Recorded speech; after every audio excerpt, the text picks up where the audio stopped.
입니다. 신약성경 마태복음 9장 18절 말씀입니다.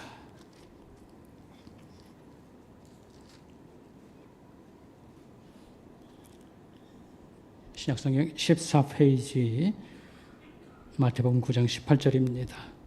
예수께서 이 말씀을 하실 때에 한 관리가 와서 절하며 이르되 내 딸이 방금 죽었사오나 오셔서 그 몸에 손을 얹어 주소서 그리하면 살아나겠나이다 하니 예수께서 일어나 따라가심에 제자들도 가더니 조금 밑으로 내려가셔서 23절입니다. 예수께서 그 관리의 집에 가서 피리 부는 자들과 떠드는 무리를 보시고 이르되 물러가라 이 소녀가 죽은 것이 아니라 잔다 하시니 그들이 비웃더라. 무리를 내보내신 후에 예수께서 들어가서 소녀의 손을 잡으심에 일어나는지라 그 소문이 그 온 땅에 퍼지더라. 아멘. 제가 나와서 설교할 때에는 항상 청년들을 염두에 두겠습니다. 청년들의 가치관 형성을 위해서. 왜 그게 필요하냐 하면 우리가 아무리 잘 믿었다고 할지라도요, 우리는 우리 세대가 지나가는 것입니다. 청년들이 잘 크지 아니하면 미래는 없습니다. 그냥 그것으로 끝날 뿐이지 미래는 없습니다. 그래서 청년들을 염두에 두고 늘 설교한다 여러분 생각하시고요. 제가 창조와 진화를 설교했고 또는 결혼에 대해서 그 다음에 기후위기 이런 걸 설교했는데 앞으로도 생각하기는 행복은 무엇인가 교회와 민주주의 이런 것을 설교할 때 우리 중년 부인들이 오래간만에 교회에 왔는데 무슨 결혼이나 뭐 창조 진화를 찾고 그러더라. 그러나 여러분 잘 알 것은 기독교의 오늘날 대립되는 모든 사상과 운동들은 다 그 뿌리가 진화론에 있습니다. 공산주의 이론을 썼던 칼 막스는 그 책을 써가지고 이 진화론의 창시자에 갖다 바쳤습니다.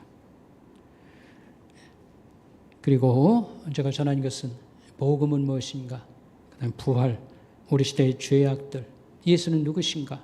서 기적을 쭉 이제 지금 얘기하고 오늘 마무리하겠습니다. 그리고 이제 전하려고 하는 것이 기도는 무엇인가?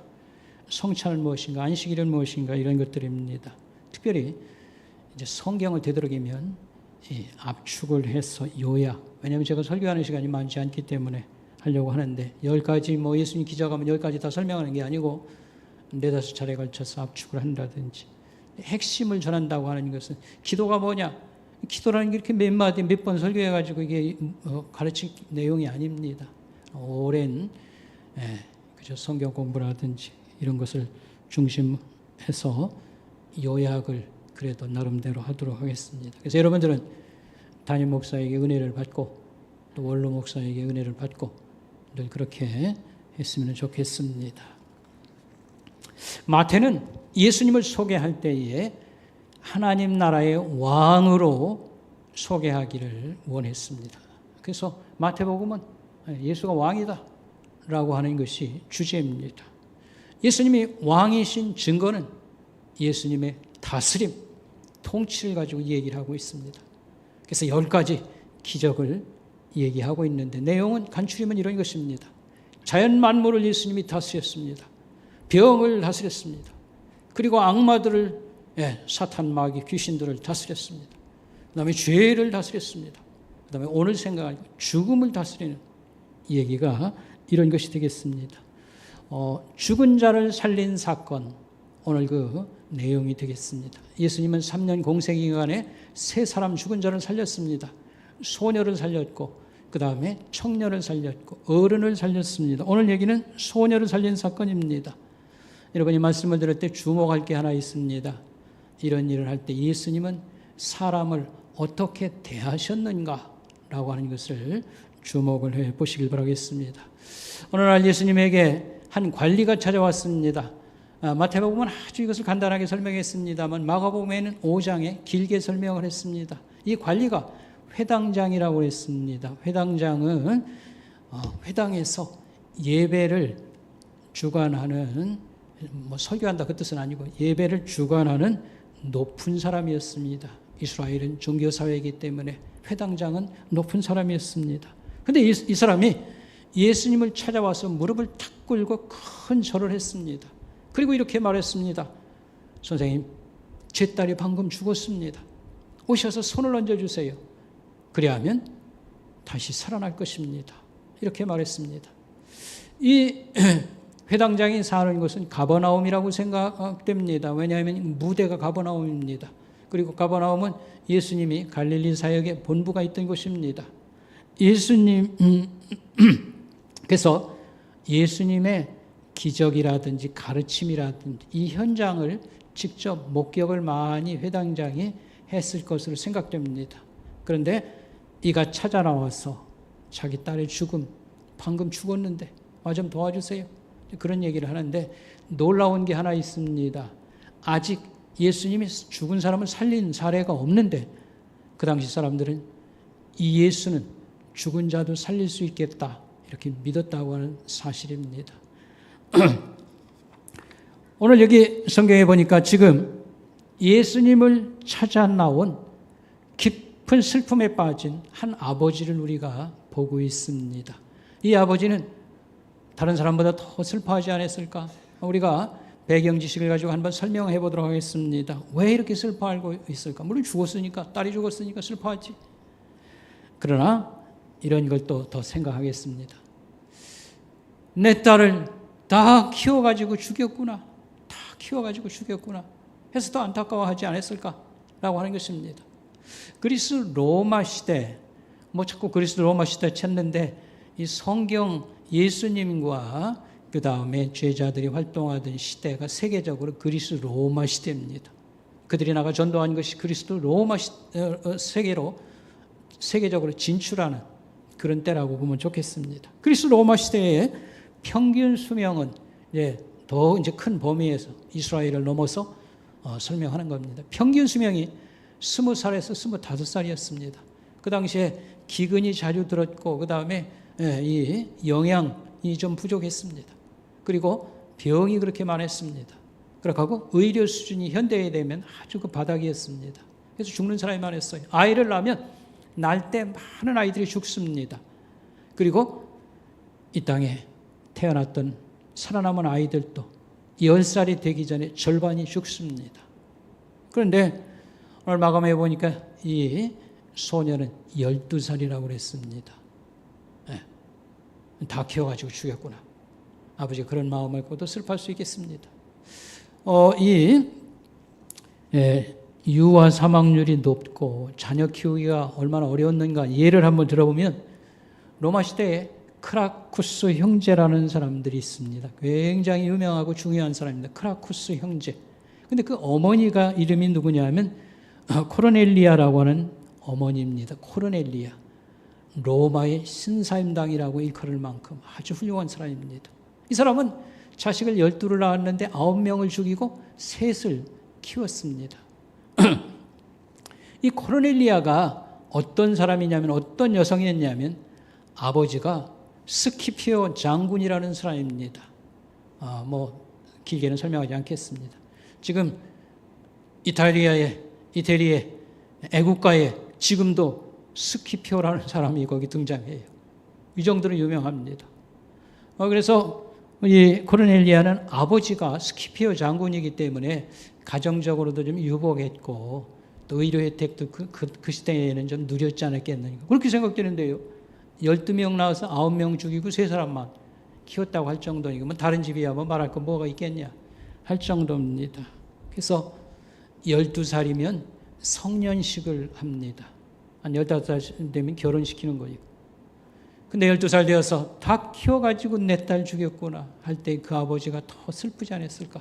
그 다음에 또 한 가지는 아마 이런 가정을 해볼 수 있겠습니다. 죽은 다음이 더 걱정이다. 내 딸 죽은 다음이 더 걱정이다. 왜 그런가 하면 이교도들, 그러니까 하나님 믿지 않는 사람들, 이교도들은 일찍 자식이 죽으면 그 죽은 자가 어떻게 되느냐 하면 쉬지 못하는 존재가 된다. 어디 제자리 가서 편히 쉬는 그 죽은 다음에 영면을 해야 되는데 쉬지 못하는 존재가 된다. 그래서 이런 사람들, 일찍 죽은 아이들 같은 경우에는 자기 시신 주위를 빙글빙글 맴돌다가 이승과 저승 사이에서 방황한다. 그렇게 하면 그 주술사들, 무당을 얘기합니다. 무당이 그를 불러내서 이렇게 점도 치고 가지고 놀다가 그냥 버려버린다. 그래서 슬픈 운명이 된다. 이런 거 저런 걸 많이 아는 사람으로는 12살에 죽은 자식을 놓고 너무도 실망하고 슬퍼하지 않았을까 생각을 하는 것입니다. 자, 예수님을 찾아와서 무릎을 탁 꿇고 큰절을 하고 부탁을 했습니다. 예수님의 첫 말씀은 이것이었습니다. 두려워하지 말라. 믿기만 하라. 두려워하지 말고 믿기만 하라. 좀 굉장히 힘을 얻었을 거예요. 그리고는 소녀가 있는 집을 향해 갔습니다. 다다라서 예수님은 이렇게 말했습니다. 소녀가 죽은 것이 아니고 잔다. 이렇게 말했어요. 죽은 것이 아니고 잔다. 아니 죽은 거요? 산 거요? 죽은 것이 아니고 예수님은 잔다고 그랬어요. 사실은 죽었어요. 예, 다 지금 장례 절차에 돌입을 하고 있습니다. 울고 지금 난리가 났어요. 근데 왜 예수님은 죽은 자를 잔다고 말했을까? 이것은 예수님이 죽음과 잠의 경계선을 허무른 겁니다. 죽은 거나 내게는 죽은 거나 잔 거나 똑같다 이 말이에요. 내가 깨우면 일어난다. 이런 말씀을 하신 것입니다. 그리고서 예수님은 이렇게 말했습니다. 소녀야 일어나라. 고 했더니 소녀가 벌떡 일어나서 걸어 다니기 시작을 했습니다. 놀라운 사건이 여기 생기게 된 것입니다. 죽은 자를 일으킨다고 하는 것은 하나님의 대권입니다. 하나님이나 하실 수 있는 일입니다. 우리가 얘기를 쭉 들어봤지만 예수님은 인간의 한계를 넘으신 분인 것을 알 수 있습니다. 예수님이 여러 가지 기적을 행하셨습니다. 그런데 예수님 기적의 최고의 절정은 죽은 자를 살리신 이것이라고 말할 수 있겠습니다. 자, 아까 그랬지요. 예수님이 이런 일을 하실 때마다 사람을 어떻게 대하셨는가를 살펴보자라고 말했습니다. 한마디로 말하면 예수님은 이 아비의 슬픈 아버지의 요구를 다 들어주었습니다. 오라고 할 때 가주셨고 손을 얹어달라 할 때 손을 얹었고 인간으로서 끝났다고 할 때 그는 죽은 자를 살림으로 할 수 있는 도움을 다 주셨습니다. 그래서 우리는 예수님이 친절하신 분이다 이렇게 말할 수 있겠습니다. 두 번째로 죽은 자를 살린 것은 누가복음 7장에 나오고 있습니다.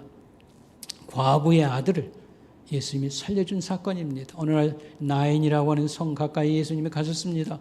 그런데 성 근처에서 장례 행렬을 만났습니다. 이 과부의 큰 자식 아들이 죽어서 공동묘지로 장례를 지금 치러가고 있습니다. 남편이 일찍 죽고 딸도 없고 아들 하나 키워서 소망으로 삼고 인생의 힘으로 삼던 이 과부 어머니가 자녀를 잘 키워가지고 결혼할 나이가 되었고 아마 결혼을 이미 했는지도 모르겠습니다. 가정의 기둥과 같았고 어머니가 살아가야 될 이유가 아들 하나 바라보고 그를 잘 키우는 것이었는데 이게 다 이제는 허물어지고 끝난 것이지요. 이렇게 커서 죽은 사람 같은 경우는 그 영혼이 어떻게 되느냐면 저승의 지하세계에 하데스의 소유물이 된다. 그렇게들 믿었습니다. 그래서 하데스의 소유물이 되면 주술사가 아무리 해봐도 못 빼오는 거고 인간으로서는 다른 방법이 없습니다.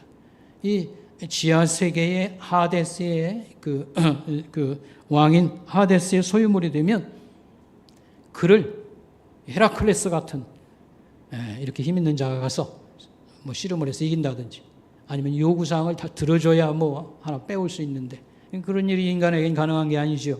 그러니까 한마디로 죽으면 이제 산다고 하는 또는 돌아올 수 있다고 하는 그런 것은 희박하다. 그렇게 믿었던 것입니다. 절망 속에서 누군가 부축을 해 함께 갔을 거예요.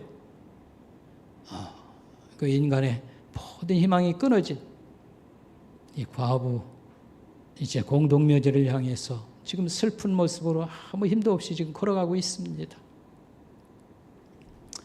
사람은 공통적으로 타고난 어떤 슬픔이 있다.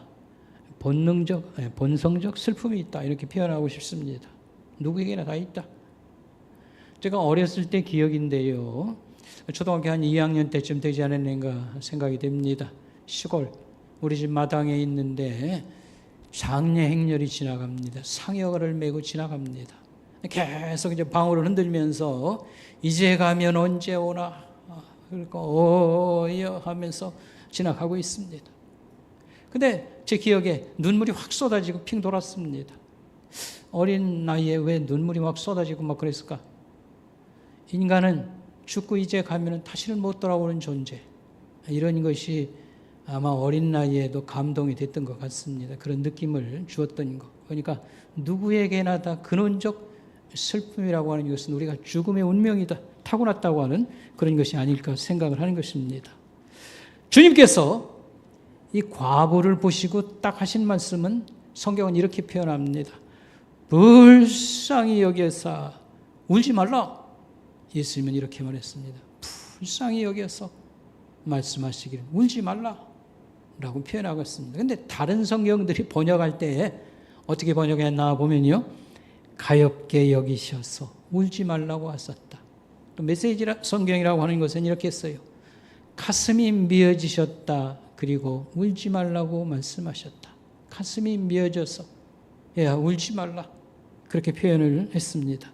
자, 여기 근데 얘기를 쭉 읽어보면 마가복음 5장에 좀 자세하다고 그랬지 않습니까? 거기 읽어보면 누구도 예수님에게 도와달라고 요청한 사람이 없어요. 장례가 가는데 좀 예수님 기도라도 한번 해주세요. 누구 이렇게 요청한 사람이 아무도 없어요. 장례 행렬을 딱 마주쳤을 때 예수님이 스톱을 시켰어요.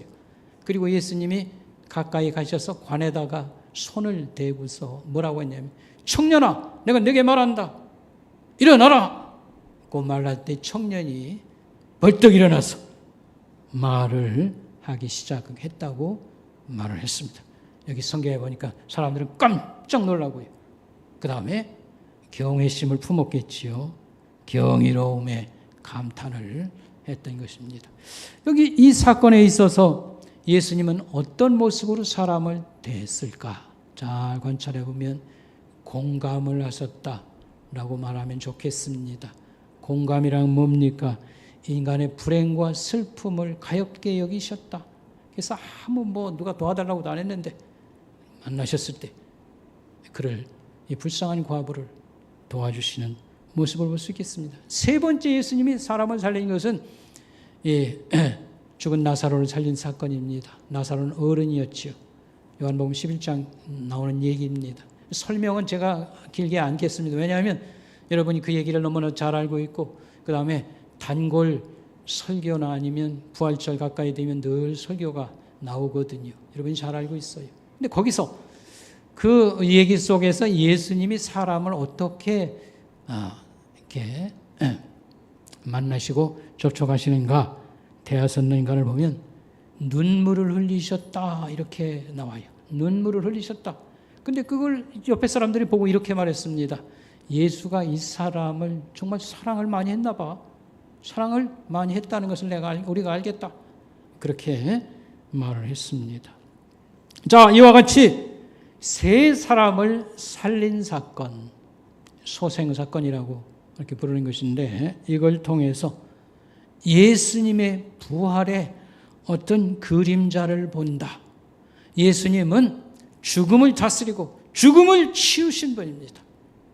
예수님의 부활 사건의 예고편을 본다. 이런 느낌을 받겠습니다. 여러분이 성경을 읽다가 예수님의 부활 얘기가 나오면 무조건 무릎을 치고 기뻐하시길 바랍니다. 왜냐하면 예수님이 살아난 얘기는 우리 부활의 보증이기 때문에 그렇습니다. 성경은 그렇게 가르치고 있어요. 예수님이 살아난 것은 부활의 첫 열매라. 우리의 부활을 보증하는 사건이다. 이렇게 가르쳐 주고 있기 때문에 그렇습니다. 우리가 살다 보면 여러 모양으로 살다가 죽습니다. 자연 사는 사람도 있고요. 그 다음에 무슨 사고를 당해서 죽기도 하고 병이 나서 죽기도 하고 한을 못 풀고 죽기도 합니다. 출세하는 게 한이었는데 큰 돈을 벌어보고 싶은 것이 연애 좀 잘해보는 것이 한이었는데 이거 한을 못 풀고 죽는 사람들도 허다합니다. 그러나 예수 믿고 죽으면은 이 지상에서 가장 큰 소망의 문이 확 우리 앞에 열린다. 인간산 모든 영광과 보람을 우리가 목격할 수 있는 그런 문이 열린다. 이게 부활이다. 라고 우리는 믿어야 되고요. 그래서 살다가 이렇게 미련이 많습니다. 빨리 죽어야 되나. 하지 못하고 남긴 일이 많은데 때 되면 뒤도 돌아보지 말고 빨리 가시기 바랍니다. 여러분, 이제 크게 두 번째로요. 그리스 로마 세계에는 죽은 자가 살아났다는 뭐 그런 얘기가 없는가? 라고 하는 것입니다. 그리스 로마 세계에도 많은 얘기들이 있습니다. 제가 간추려서 두 개만 설명을 하면요. 글라우코스 얘기라는 게 있습니다. 크레테 섬의 미노스 왕이라는 그리스 문명이 출발이 이 크레타 섬 미케네 문명으로 시작됐다고 말하지 않습니까? 크레테 섬의 미노스 왕이 아들이 이름이 글라우쿠스였습니다. 근데 쥐를 뭐 쫓아가다 쥐 잡으려고 쥐를 쫓아갔는지 가다가 넘어졌는데 큰 항아리 속에 빠져서 익사를 했어요. 아마 어린 그 나이였겠지요. 익사를 했습니다. 그런데 왕이 고린도의 현자, 지혜자라고 하는 플로이도스에게 왕이 이런 명령을 내렸어요. 내 아들 살려내라. 아니 왕이면 왕이지 어떻게 내가 지혜가 많기로 소문이 났기로서니 어떻게 죽은 자를 살려내라는 말입니까? 기가 막힌 거예요. 황당하기 짝이 없습니다. 그런데 아마 가까이에서 되어진 일이겠죠. 뱀 한 마리가 나타나서요. 왕자의 시신 쪽으로 가는 거예요. 그래가지고 플로이더스가 너무 깜짝 놀래 돌을 들어서 이 뱀을 쳐서 죽인 거지요. 근데 뱀이 죽었는데 어디서 또 한 마리 뱀이 나타나요. 아마 이게 부분지도 모르겠습니다.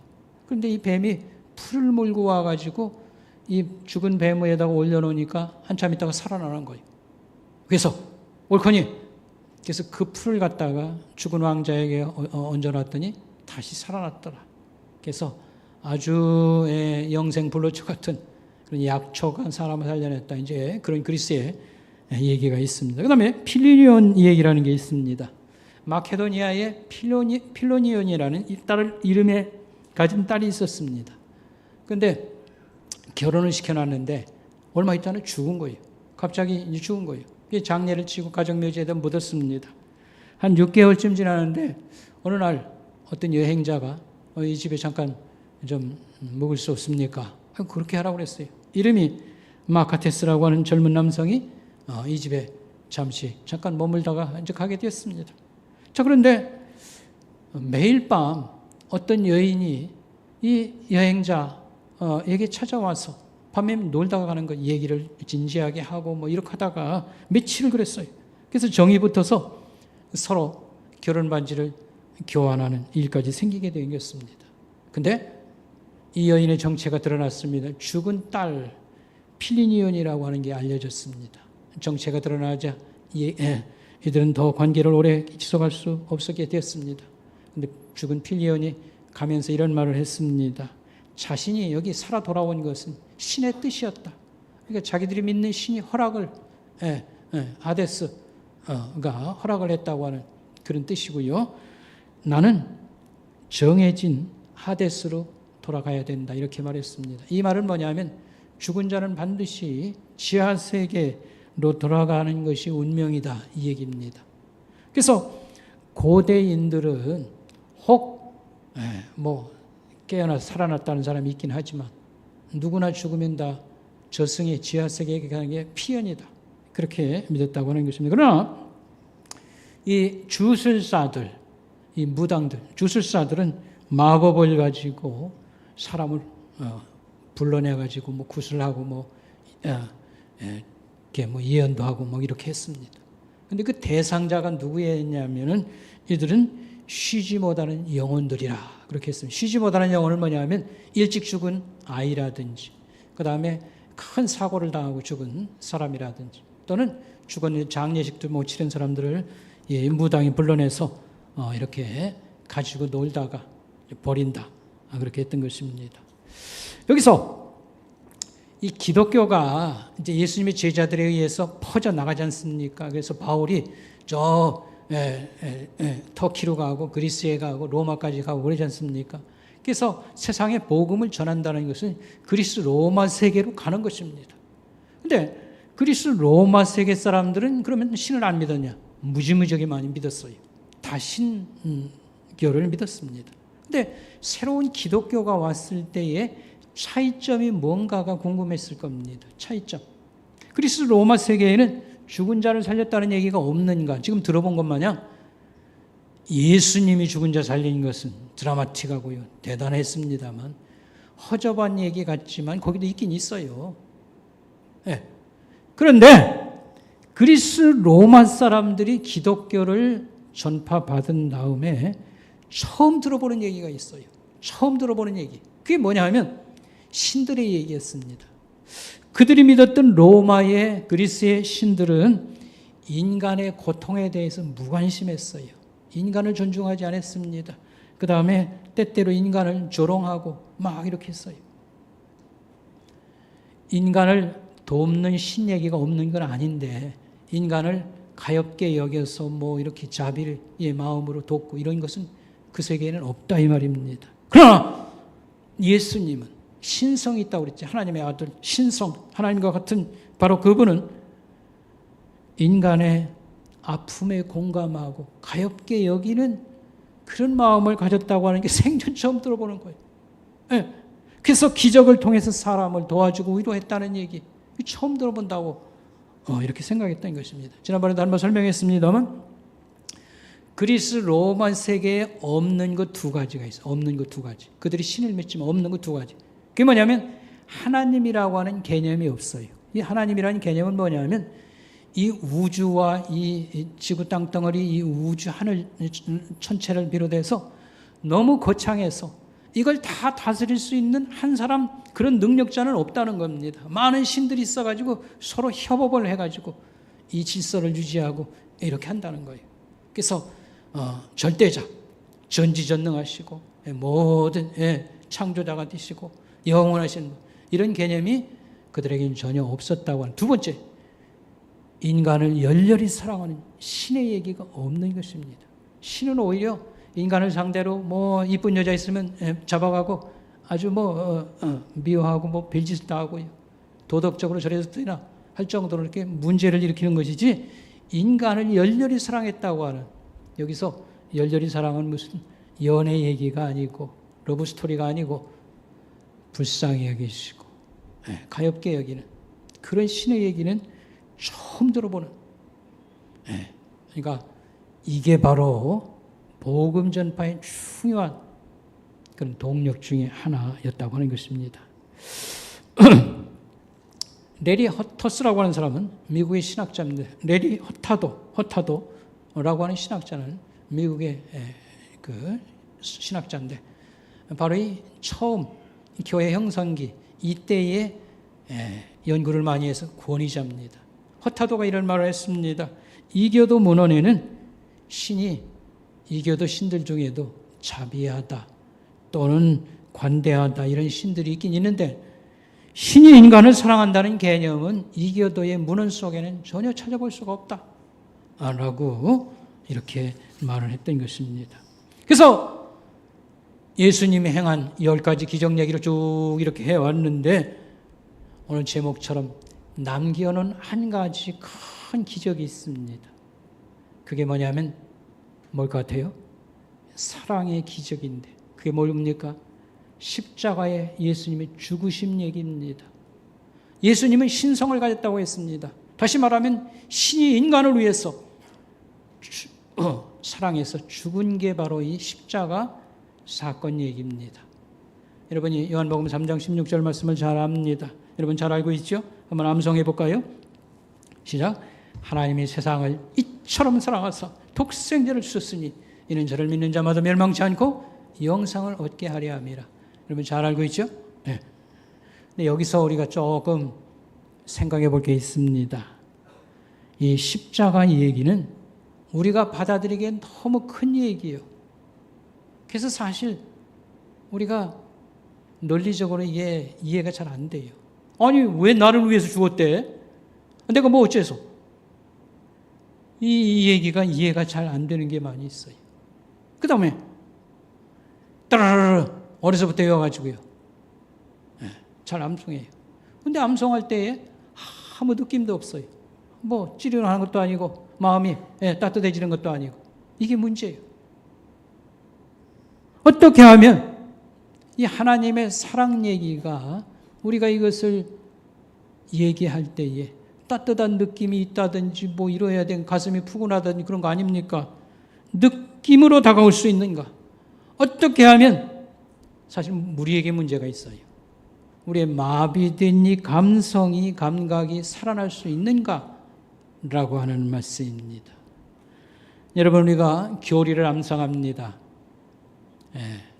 사도신경 우리가 믿는 걸 최대한 줄여서 아무리 사도행전 기독교의 핵심인데 암송을 여러분 하지 않습니까? 신앙 고백이라고. 느낌이 있어요?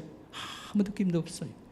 고마운 것 같지도 않고 가슴이 찡한 것도 없고 그 다음에 성경 구절을 오래 여러분 많이 암송하자고 그랬습니다. 그건 나쁜 거 아니에요. 내가 비판하는 것도 아닙니다. 근데 문제는 요한복음 3장 16절 같이 보물 같은 그런 말씀인데도 뜨르르 암송했는데 아무 느낌도 없어요.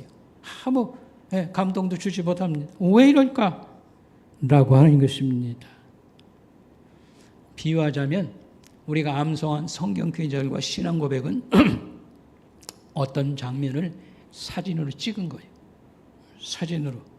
좋구만. 근데 이게 살아있진 않아요. 여러분 동영상이라고 하는 거하고 사진하고 차이를 이해하겠죠? 동영상이라는 건 노래가 나오고 막 살아있는 것 같아요. 근데 이 사진은 그런 게 없어요. 우리가 암송한 성경 구절이나 우리의 신앙 고백이라고 하는 교리의 암송이 어떻게 하면 이게 살아날 것인가? 읽으면 가슴이 따뜻하든지 푸근한다든지 손끝이 따뜻해야 될 거 아닙니까?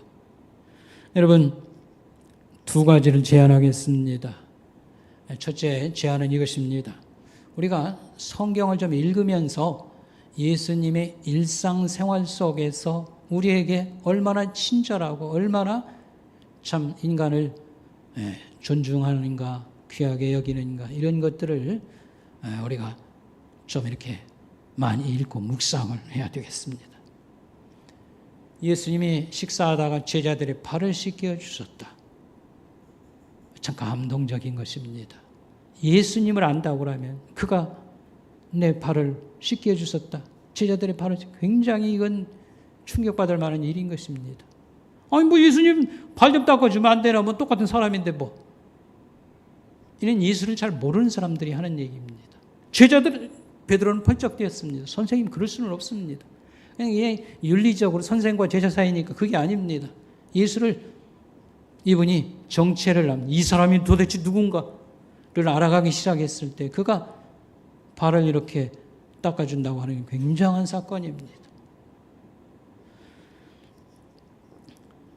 부활 사건입니다. 제자들이 고기 잡으러 바닷가로 갔습니다. 밤중에 예수님이 새벽에 찾아오셔서 숯불을 피워놓고 고기를 굽고 빵을 그 아침 식사를 조반을 준비했습니다. 이거 큰 사건입니다. 부활한 예수님이 제자들을 맞이하는 큰 사건입니다. 그런데 정말 뭐 대단한 거 아니지만 있지 않습니까? 감동적인 장면입니다.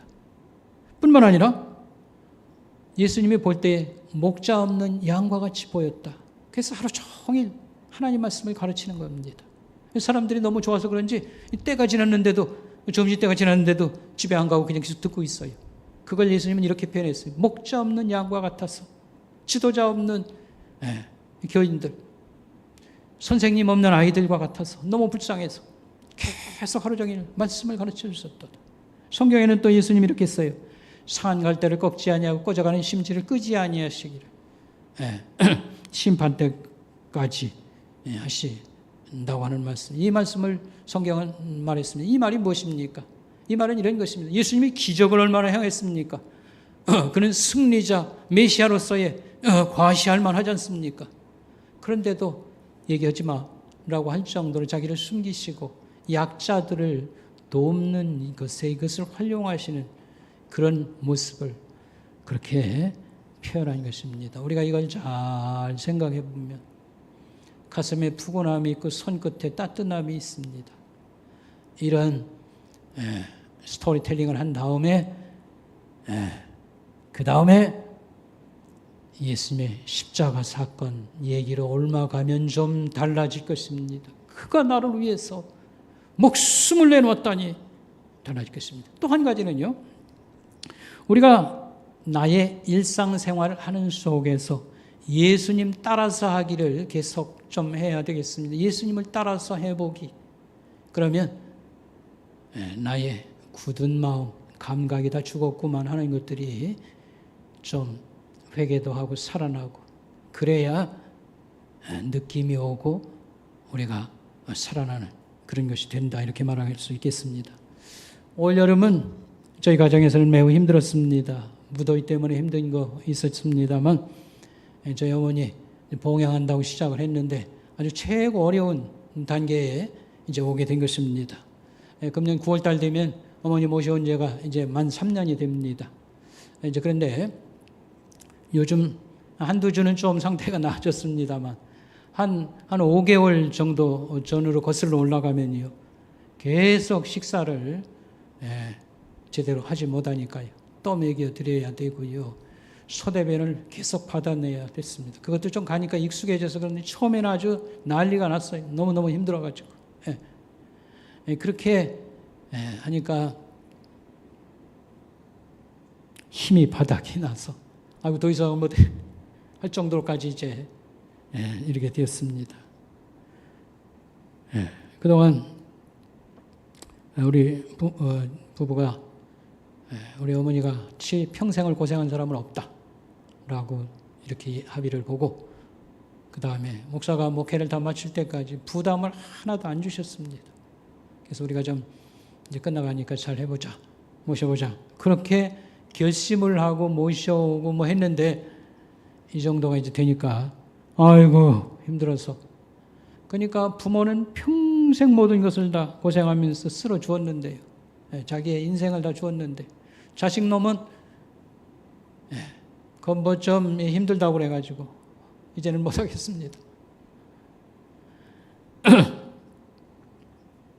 이제 반성을 많이 하면서 이 사랑하고 돕는다는 것 설교는 얼마나 많이 했고 잘했겠어요. 사랑하고 돕자고. 근데 이 감각이 다 굳어있다. 내가 너무 이런 거 안 해가지고 감각이 굳어있다고 하는 것을 깨닫고요. 반성을 하면서 이제 살아있는 날 한두 가지라도 돕고 사랑하는 일에 참여하면 좋겠다 이런 생각을 가지게 되었습니다. 여러분 제가 태국 선교사 얘기를 했습니다. 큰 교통사고를 당해서 한국으로 후송되어서 부산의 병원에 입원해 있는데 식물인간 상태로 있는 겁니다. 1년 6개월이 되었는데 역시 감각이 제대로 돌아오지를 못했습니다. 그래서 그 사모님하고 통화는 간혹 합니다. 기도 제목도 나누고. 그런데 내일처럼 정성받쳐 기도를 잘 안 해준 그런 것이 후회가 됐습니다. 그런데 지난번 통화를 하니까 좀 나아졌다고 그래요. 깜짝 놀랐어요. 나아졌다니. 그래서 우리 부부가 가서 사모님이라도 위로하기 위해서 내려갔습니다. 근데 눈을 뜨고 있고 얼굴은 그래도 혈색이 돌아와서 괜찮은데 다른 건 그대로 모르겠어요. 근데 사모님은 눈 가지고 서로 이렇게 사인을 주고받는다고 하는데 나는 잘 모르겠어요. 그러니까 눈에다 대고 내가 이럴 수도 없는 거고. 근데 이 사모님이 옆에서 우스운 얘기를 했어요. 그랬더니 얼굴이 달라지면서요. 소가 웃는 것 마냥 있지 않습니까? 그런 표정을 짓는 거예요. 그래서 깜짝 놀랐어요. 이 감각이 살아나는 중에 있구나 하면서 정말 더 좀 도와줘야 되는 건데 이런 불쌍한 마음이 또 들어서 내가 무엇을 도와줄 수 있을 것인가 라고 이제 생각을 했는데 이분 생각하면 가다가 날벼락 맞은 거지요.